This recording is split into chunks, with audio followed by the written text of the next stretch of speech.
दोस्तों, मैं रविंद्र कुमार और मेरे YouTube चैनल पर आप सभी का हार्दिक स्वागत।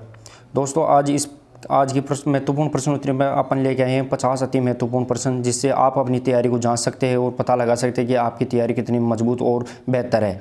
तो चलिए दोस्तों, बिना टाइम खराब किए अपन आगे प्रश्न उत्तरी में चलते हैं। लेकिन उससे पहले मैं आपको एक ज़रूरी बात बता दूं कि अगर आप मेरे चैनल पर नए हैं तो आप मेरे चैनल को सब्सक्राइब कर ले। RK फिजिकल एजुकेशन क्लासेज को आप यूट्यूब पर सब्सक्राइब करके संबंधित विषय से संबंधित सभी महत्वपूर्ण क्लासें आप प्राप्त कर सकते हैं। तो चलिए दोस्तों, आप अपना प्रथम प्रश्न देखेंगे बिना टाइम खराब किए। तो पहला प्रश्न रहेगा दोस्तों अपना, आदर्शवाद के जनक कौन है? आदर्शवाद के जनक कौन है? इंपॉर्टेंट प्रश्न रहेगा दोस्तों, आदर्शवाद के जनक कौन है? तो इसका सही आंसर रहेगा आदर्शवाद के जनक प्लेटो। सही आंसर प्लेटो। नेक्स्ट क्वेश्चन नंबर 2, प्रयोजनवाद के जनक कौन है? प्रयोजनवाद के जनक कौन है? तो प्रयोजनवाद के जनक सही आंसर रहेगा दोस्तों अपना जॉन डीवी। तो दोस्तों, आप भी अपना स्कोर चेक करते रहे और कमेंट बॉक्स में बताते रहे कि आपके कितने % सही है, ताकि आपकी तैयारी का भी पता लग सके। नेक्स्ट प्रश्न अपना क्वेश्चन नंबर 3, प्रकृतिवाद के जनक किसे कहा जाता है? प्रकृतिवाद का जनक किसे कहा जाता है? क्वेश्चन नंबर 3 इंपॉर्टेंट क्वेश्चन है। सही आंसर रहेगा दोस्तों रूसो को प्रकृतिवाद का जनक कहा जाता है। क्वेश्चन नंबर 4 और इम्पोर्टेंट प्रश्न रहेगा दोस्तों, क्वेश्चन नंबर 4 इंपॉर्टेंट, स्वस्थ शरीर में स्वस्थ मस्तिष्क निवास करता है, ये विचारधारा किससे संबंधित है? स्वस्थ शरीर में स्वस्थ मस्तिष्क निवास करता है, ये विचारधारा किससे संबंधित है? तो सही आंसर रहेगा दोस्तों यथार्थवाद से संबंधित ये विचारधारा रहेगी। नेक्स्ट और इम्पोर्टेंट प्रश्न क्वेश्चन नंबर 5, सत्यम शिवम सुंदरम की विचारधारा किससे संबंधित है? सत्यम शिवम सुंदरम की विचारधारा किससे संबंधित है? तो सही आंसर रहेगा दोस्तों अपना आदर्शवाद से संबंधित है। नेक्स्ट और छठा क्वेश्चन इंपॉर्टेंट प्रश्न रहेगा दोस्तों, कौन सा दर्शन विज्ञान के सत्य को बताता है? कौन सा दर्शन विज्ञान के सत्य को बताता है? Question number 6। तो दोस्तों, आप अपना उत्तर कमेंट बॉक्स में देते रहे ताकि पता लगे कि आपकी कितने % सही हो रहे हैं। तो कौन सा दर्शन विज्ञान के सत्य को बताता है? तो सही आंसर रहेगा यथार्थवाद विज्ञान के सत्य को बताता है। क्वेश्चन नंबर 7 और इम्पोर्टेंट, कार्य और कारण पर आधारित दर्शन कौन सा है? कार्य और कारण पर आधारित दर्शन कौन सा है? Question number 7 important. तो सही आंसर रहेगा इसका दोस्तों यथार्थवाद कार्य और कारण पर आधारित दर्शन होता है। क्वेश्चन नंबर 8, मन व शरीर की एकता। मन व शरीर की एकता पर आधारित दर्शन कौन सा है? क्वेश्चन नंबर 8 इम्पोर्टेंट, मन व शरीर की एकता पर आधारित दर्शन कौन सा है? तो सही आंसर रहेगा दोस्तों इसका प्रकृतिवाद मन व शरीर पर आधारित दर्शन होता है। क्वेश्चन नंबर 9, उपयोगितावाद से संबंधित कौन है? या उपयोगितावाद से संबंधित कौन है? तो इसका सही आंसर रहेगा दोस्तों जॉन डीवी। जॉन डीवी उपयोगितावाद से संबंधित है। चलिए दोस्तों, नेक्स्ट प्रश्न नंबर 10 अपना इंपॉर्टेंट प्रश्न रहेगा, यथार्थवाद के जनक कौन है? यथार्थवाद के जनक कौन है?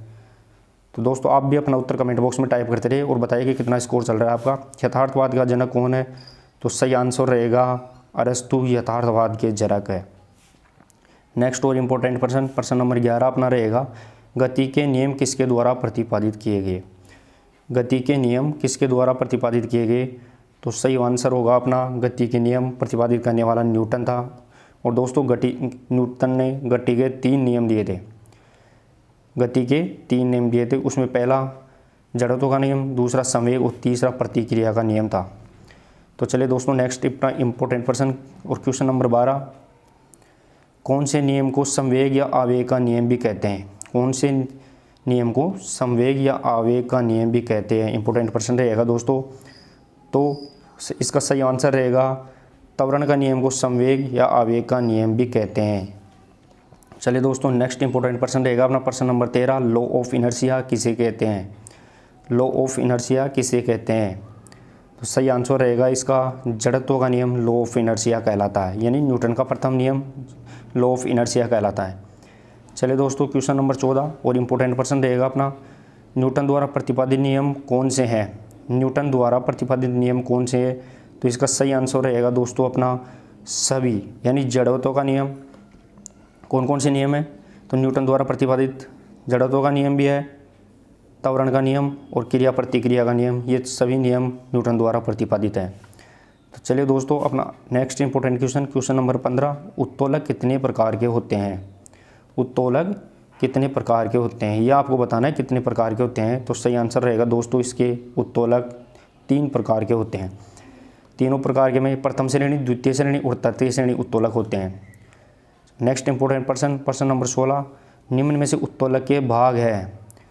तो उत्तोलक के कौन से भाग होते हैं ये आपको बताना है क्वेश्चन नंबर 16 के अंदर। तो दोस्तों उत्तोलक के एक्स भुजा, बल भुजा और बार भुजा, सॉरी यहाँ पे भारत भुजा लिखी गई है दोस्तों, आप इस टाइपिंग मिस्टेक मानते हुए इसको बताइए। ये तीसरा रहेगा भार भुजा, भार भुजा, इसको सही कर लिए, भार भुजा होती है। तो इसका सही आंसर रहेगा दोस्तों उपरोक्त सभी, यानी अक्ष, बल और भार भुजा तीनों उत्तोलक के भाग होते हैं। तो चलिए दोस्तों नेक्स्ट और इम्पोर्टेंट प्रश्न नंबर 17, प्रथम श्रेणी उत्तोलक क्या प्रदान करता है। प्रथम श्रेणी उत्तोलक क्या प्रदान करता है, इंपॉर्टेंट रहेगा। तो प्रथम श्रेणी उत्तोलक दोस्तों संतुलन प्रदान करता है। सही आंसर रहेगा इसका संतुलन। नेक्स्ट क्वेश्चन नंबर 18, उत्तोलक में हड्डियाँ क्या काम करती है। उत्तोलक में हड्डियाँ क्या काम करती है। तो दोस्तों अपनी जो हड्डियाँ होती है शरीर की वो क्या काम करेगी उत्तोलक के अंदर।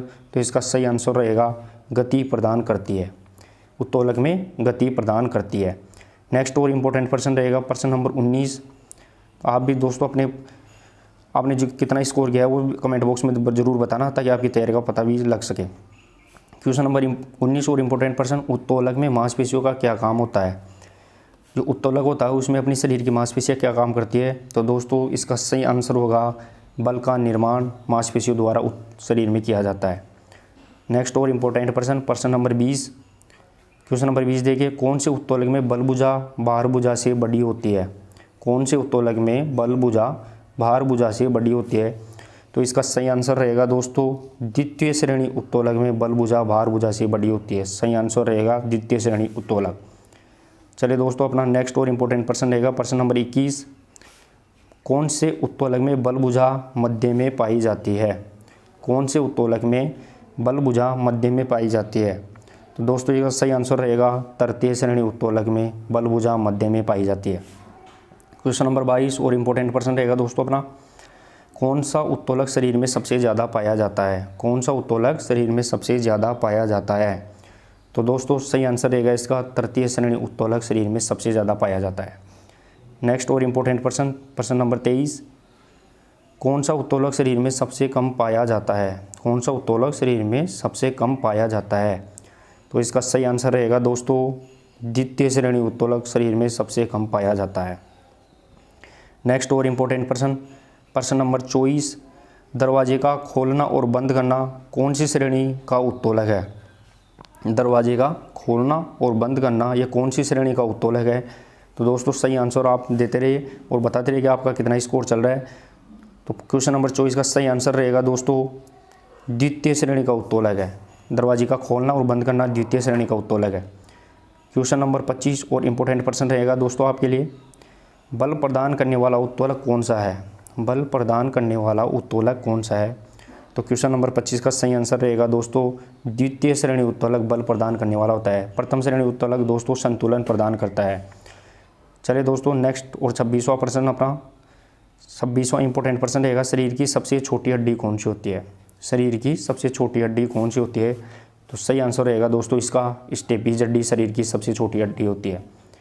नेक्स्ट और इम्पोर्टेंट प्रश्न नंबर 27 रहेगा दोस्तों, खोपड़ी में कितनी हड्डियाँ होती है। खोपड़ी में कितनी हड्डियाँ होती है आपको बताना है दोस्तों, इंपॉर्टेंट प्रश्न रहेगा। तो खोपड़ी में दोस्तों 8 हड्डियाँ होती है। सही आंसर रहेगा 8। नेक्स्ट प्रश्न नंबर 28, चेहरे में कितनी हड्डियाँ होती है। चेहरे में यानी फेशियल बोन कितनी होती है, चेहरे में कितनी हड्डियाँ होती है। तो दोस्तों इसका सही आंसर रहेगा 14 हड्डियाँ होती है। चेहरे में 14 हड्डियाँ होती है। नेक्स्ट और इम्पोर्टेंट प्रश्न रहेगा दोस्तों प्रश्न नंबर 29, अक्षीय कंकाल में कितनी हड्डियाँ होती है। अक्षीय कंकाल में कितनी हड्डियाँ होती है यह आपको बताना है। तो अक्षीय कंकाल में कितनी हड्डियाँ होती है यह आप आंसर देते रहे। तो इसका सही आंसर रहेगा दोस्तों 80 हड्डियाँ अक्षीय कंकाल में पाई जाती है। नेक्स्ट और इम्पोर्टेंट प्रश्न नंबर 30, उपांगीय कंकाल में कितनी हड्डियाँ होती है। उपांगीय कंकाल में कितनी हड्डियाँ होती है ये आपको बताना है दोस्तों। तो इसका सही आंसर रहेगा 126 हड्डियाँ उपांगीय कंकाल यानी लोअर पोर्शन में होती है, अपने को ये भी ध्यान रखना है। चलिए दोस्तों, अगला प्रश्न अपना इंपॉर्टेंट प्रश्न रहेगा, कान में कितनी हड्डियाँ होती है। कान में कितनी हड्डियाँ होती है, ये आपको बताना है कान के बारे में कि कान में कितनी हड्डियाँ होती है। तो इसका सही आंसर रहेगा दोस्तों 6 हड्डियाँ कान में होती है, यानी दोनों कानों को मिला के 6 हड्डियाँ होती है। यहाँ पे ऑप्शन 1 3 नहीं है, तो आपको ऑप्शन के अकॉर्डिंग सही आंसर देना है। तो एक कान में 3 होती है प्लस दूसरी कान में 3 होती है, तो इस प्रकार 6 हड्डियाँ होती है। तो दोस्तों आपको ये भी ध्यान रखना है। तो चलिए दोस्तों, अपना क्वेश्चन नंबर 32 और इम्पोर्टेंट प्रश्न रहेगा, रेडियस और अल्ना कहाँ स्थित होती है। यानी रेडियस और अल्ना हड्डियाँ होती है वो कहाँ स्थित होती है, ये आपको बताना है। तो रेडियस और अल्ना हड्डियाँ सही आंसर रहेगा इसका हाथ में स्थित होती है, यानी ये 4 आर्म में स्थित होती है, ये भी आपको ध्यान रखना है। चलिए दोस्तों, अगला प्रश्न और इम्पोर्टेंट प्रश्न रहेगा अपना प्रश्न नंबर 33, शरीर में कितनी पसलियाँ पाई जाती है। शरीर में कितनी पसलियाँ पाई जाती है, ये आपको बताना है। तो दोस्तों मैं आपको बता दूं, क्वेश्चन के अकॉर्डिंग यानी ऑप्शन के अकॉर्डिंग आपको सही आंसर बताना है इसमें। तो शरीर में 24 पसलियाँ पाई जाती है, और आपको ये भी ध्यान रखना है दोस्तों, पसलियाँ जोड़े में पाई जाती है, जोड़े में पाई जाती है, ये अभी आपको ध्यान रखना। और 12 जोड़ी पसलियाँ होती है, ये भी इंपॉर्टेंट ध्यान रखना आपको। तो चलिए दोस्तों, अपना इंपॉर्टेंट प्रश्न और प्रश्न नंबर 34, हड्डियों का अध्ययन क्या कहलाता है। जो हड्डियों का अध्ययन यानी बोन स्टडी क्या कहलाती है, ये आपको बताना है। तो हड्डियों का अध्ययन सही आंसर रहेगा दोस्तों क्वेश्चन नंबर 34 का ऑस्टियोलॉजी। ऑस्टियोलॉजी हड्डियों का अध्ययन कहलाता है। नेक्स्ट और इम्पोर्टेंट प्रश्न रहेगा दोस्तों क्वेश्चन नंबर 35, हड्डियों में कितना प्रतिशत पानी होता है। हड्डियों में कितना प्रतिशत पानी या जल होता है, आपको ये बताना है। तो इसका सही आंसर रहेगा दोस्तों, हड्डियों में 25% पानी होता है। कितने परसेंट होता है, तो हड्डियों में 25% पानी होता है दोस्तों, आपको ये भी ध्यान रखना है। दोस्तों अब मैं आपको बीच में बता दूं कि अपन जो प्रतिदिन प्रश्नोत्तरी लेके आ रहे हैं, शाम को प्रतिदिन प्रश्नोत्तरी, महत्वपूर्ण प्रश्नोत्तरी लेके आ रहे हैं, आप उसको भी देखना ना भूलें। और सुबह प्रतिदिन 7:15 बजे अपनी यूट्यूब क्लासेज पर अपनी जो आर के फिजिकल एजुकेशन क्लासेज हैं उस पर अपनी थ्योरी की क्लासेज भी चल रही है। तो कल अपना इंपॉर्टेंट टॉपिक रहेगा 7:15 बजे, वो रहेगा ब्लड, आप ज़रूर देखना ना भूलें। आपको बहुत ही स्टिक और सटीक जानकारी इस क्लासों के माध्यम से दी जा रही है, ताकि आप अपना अच्छी से तैयारी को अंजाम दे सकें। तो दोस्तों, आप आर के फिजिकल क्लासेस को अभी नहीं जुड़ पाए हैं तो ज़रूर इसको सब्सक्राइब कर लें, ताकि आपको बहुत ही महत्वपूर्ण क्लासें आपको इसको फ़ायदा उठा सके। चलिए दोस्तों, अपना इंपॉर्टेंट प्रश्न और अगला प्रश्न रहेगा प्रश्न नंबर 36, मेरुदंड में कितनी हड्डियाँ होती है। मेरुदंड में कितनी हड्डियाँ होती है, यानी अपनी जो रीढ़ की हड्डी होती है उसमें कितनी हड्डियाँ होती है। तो आपको सही आंसर देना है। तो रीढ़ की हड्डी में दोस्तों 26 हड्डियाँ होती है, सही आंसर रहेगा 26। दोस्तों जवानी में ये 33 होती है, और बाद में ये जो बचपन में होती है ये 33 होती है, और जवानी में ये 26 हो जाती है। तो आपको ध्यान रखना है कितनी हड्डियाँ होती है, तो 26 हड्डियाँ होती है रीढ़ की हड्डी में। नेक्स्ट और इम्पोर्टेंट प्रश्न है प्रश्न नंबर 37। प्रश्न नंबर 37, मेटाकार्पल में कितनी हड्डियाँ होती है। मेटाकार्पल में कितनी हड्डियाँ होती है, ये आपको बताना है। पहली बात आपको ये पता होना चाहिए दोस्तों, मेटाकार्पल कहाँ होता है। तो मेटाकार्पल हाथ में होता है मेटाकार्पल। तो इस मेटाकार्पल में कितनी हड्डियाँ होती है, तो सही आंसर रहेगा मेटाकार्पल में 10 हड्डियाँ होती है, यानी दोनों हाथों में 5 + 5 हड्डियाँ होती है दोनों में। तो ये आपको बताना है। इस प्रकार 10 हड्डियाँ, टोटल 10 हड्डियाँ होती है मेटाकार्पल में। चलिए दोस्तों, अपना 38वां प्रश्न और इम्पोर्टेंट प्रश्न रहेगा, टार्सल में कितनी हड्डियाँ होती है। टार्सल में कितनी हड्डियाँ होती हैं, तो दोस्तों आपको भी ये पता होना चाहिए कि टार्सल कहाँ होता है। तो टार्सल पैर में होता है। तो दोस्तों इसका सही आंसर रहेगा, टार्सल में कितनी हड्डियाँ होती है, तो टार्सल में 14 हड्डियाँ होती है। आपको ये भी ध्यान रखना है, एक पैर में 7 और दूसरे पैर में 7, इस प्रकार टोटल 14 हड्डियाँ होती है, ये भी आपको ध्यान रखना है। चलिए दोस्तों, अपना 39 नंबर प्रश्न और इम्पोर्टेंट प्रश्न रहेगा प्रश्न नंबर 39, चपटी या सपाट हड्डियाँ कहाँ पाई जाती है। चपटी जो फ्लैट होती है, जो चपटी और सपाट हड्डियाँ कहाँ पाई जाती है, तो यह आपको बताना होता है। तो चपटी और सपाट हड्डियाँ दोस्तों कहाँ पाई जाती है, तो इसका सही आंसर रहेगा खोपड़ी में चपटी और सपाट हड्डियाँ पाई जाती हैं। दोस्तों खोपड़ी के अलावा भी मेरुदंड में भी चपटी और सपाट हड्डियाँ पाई जाती हैं मेरुदंड में, ये भी आपको ध्यान रखना। तो चपटी और सपाट हड्डियाँ मेरुदंड में भी पाई जाती है।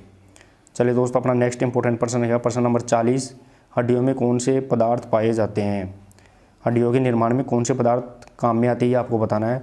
तो दोस्तों इसका सही आंसर रहेगा, हड्डियों में कौन से पदार्थ पाए जाते हैं, तो इसका सही आंसर रहेगा दोस्तों कैल्शियम।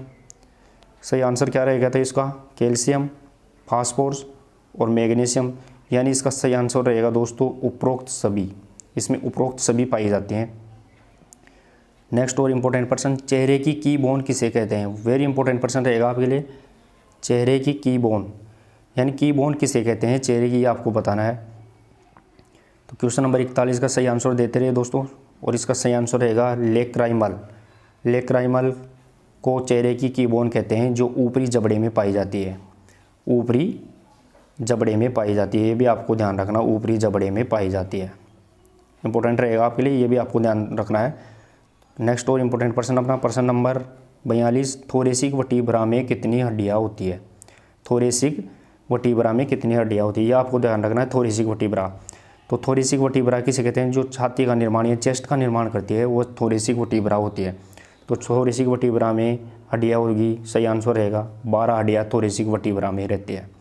नेक्स्ट और इम्पोर्टेंट प्रश्न रहेगा दोस्तों अपना क्वेश्चन नंबर 43, शरीर में कितनी जोड़ी सत्य या वास्तविक पसलियाँ पाई जाती है। शरीर में कितनी जोड़ी सत्य और वास्तविक पसलियाँ पाई जाती है, यानी सत्य या वास्तविक पसलियाँ बताइए तो कितनी जोड़ी होती है। तो इसका सही आंसर रहेगा दोस्तों, शरीर में कितनी जोड़ी सत्य और वास्तविक पसलियाँ होती है, सही आंसर रहेगा 7 जोड़ी। जो शुरुआत की 7 जोड़ी होती है वो सत्य पसलियाँ होती है। नेक्स्ट और इम्पोर्टेंट प्रश्न नंबर 44, शरीर में कितनी जोड़ी अवास्तविक पसलियाँ होती है। शरीर में कितनी जोड़ी अवास्तविक पसलियाँ होती है, आपको ये बताना है। तो इसका सही आंसर रहेगा दोस्तों 5 जोड़ी। जो लास्ट की अंतिम 5 जोड़ी होती है वो शरीर में अवास्तविक पसलियाँ कहलाती है, यानी फॉल्स रिब्स कहलाती है। क्वेश्चन नंबर 45 और इम्पोर्टेंट प्रश्न, कॉलर बोन किसे कहते हैं। कॉलर बोन किसे कहते हैं, ये आपको ध्यान रखना है। कॉलर बोन किसे कहते हैं, तो इसका सही आंसर रहेगा दोस्तों क्लेविकल को कॉलर बोन कहते हैं। इसके अलावा दोस्तों इसे ब्यूटी बोन भी कहते हैं, ये भी ध्यान रखना है, ब्यूटी बोन भी कहते हैं। कॉलर बोन, ब्यूटी बोन, ये भी इसको कहते हैं। सही आंसर रहेगा अपना क्लेविकल 45 नंबर का क्वेश्चन का। नेक्स्ट प्रश्न और क्वेश्चन नंबर 46, मांसपेशियाँ कितने प्रकार की होती है। मांसपेशियाँ कितने प्रकार की होती है। तो दोस्तों मांसपेशियाँ कितने प्रकार की होती हैं, तो सही आंसर रहेगा इसका मांसपेशियाँ 3 प्रकार की होती है।